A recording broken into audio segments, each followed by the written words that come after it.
Hi అండి, welcome to Madhu's creative thoughts. నేను మాధవి. ఈరోజు ఇంట్లోనే చాలా ఈజీగా చాలా తక్కువ ఇంగ్రీడియంట్స్తో రాగి జావాని ఎలా ప్రిపేర్ చేసుకోవాలో చూపించబోతున్నానండి. ఇంకా సమ్మర్ వచ్చేసింది కాబట్టి ప్రతి ఒక్కరికి చల్లగా ఏదైనా తీసుకోవాలని అనిపిస్తూ ఉంటుంది కదా. అందులో ది బెస్ట్ వన్ వచ్చేసి రాగి జావా అండి. ఇంకా మనం లేట్ చేయకుండా వీడియోలోకి వెళ్ళిపోదాము. ఇక్కడ నేను ఒక గిన్నె తీసుకొని అందులోకి ఒక గ్లాస్ వాటర్ వేసి ఇలా స్టవ్ పైన పెట్టి మరిగిస్తున్నానండి. ఈ వాటర్ మరుగుతున్న క్రమంలోనే మనము ఒక చిన్న గిన్నెలోకి ఒక గ్లాస్ వాటర్కి 2 స్పూన్ల రాగి పిండిని తీసుకొని ఇందులో కాస్త వాటర్ యాడ్ చేసి ఉండలు లేకుండా బాగా కలుపుకోవాల్సి ఉంటుందండి. ఈ రాగి పిండిలో మనకి iron, calcium, potassium, fibre and vitamin B లాంటి ఎన్నో పోషక పదార్థాలు ఉన్నాయి కాబట్టి ఇది మన బాడీకి చాలా మంచిదండి.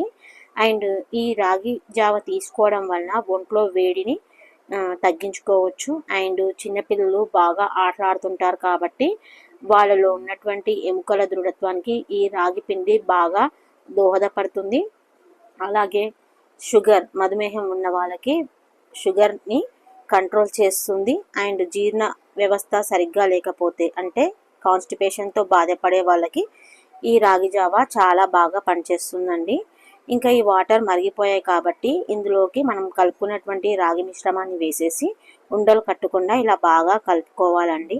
అండ్ ఎవరైతే బరువు తగ్గాలి అని అనుకుంటారో వాళ్ళు డైలీ మార్నింగ్ ఒక గ్లాస్ రాగి జావా తీసుకోవడం వల్ల వాళ్ళ కడుపు ఫిల్ అయినట్టు అనిపించి బ్రేక్ఫాస్ట్ చేయకుండా డైరెక్ట్ ఇంకా లంచ్కే వెళ్ళిపోవచ్చండి. దీనివలన మనము బరువు కూడా తగ్గించుకోవచ్చు. ఇంకా మన రాగి జావా ప్రిపేర్ అయిపోయింది కాబట్టి చల్లగా అయ్యే వరకు పక్కన పెట్టేసుకొని ఇందులో దానికి కావాల్సిన అంత సరిపడంత సాల్ట్ వేసేసుకొని మళ్ళీ ఒకసారి బాగా కలిపేసుకోవాలండి. ఇందులో కావాలంటే మీరు పచ్చిమిర్చి తురుము, ఆనియన్స్ తురుము కూడా వేసుకొని సర్వ్ చేసుకోవచ్చు. ఇప్పుడు నేనైతే అవన్నీ ఏమి వేయట్లేదండి, చాలా సింపుల్గానే చేసేస్తున్నాను.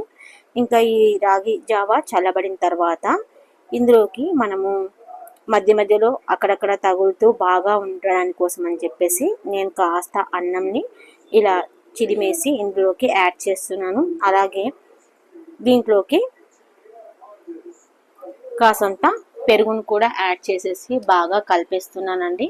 ఇది కావాలంటే మనం వేడిగా ఉన్నప్పుడైనా తీసుకోవచ్చు, లేదంటే చల్లబడిన తర్వాత కూడా తీసుకుంటే చాలా బాగుంటుందండి. ఇంకా సమ్మర్ వచ్చేసింది కాబట్టి డైలీ ఒక గ్లాస్ రాగి జావను తాగడం వల్ల మనం అనేక లాభాలను అయితే పొందవచ్చు. చాలా బాగుంటుంది.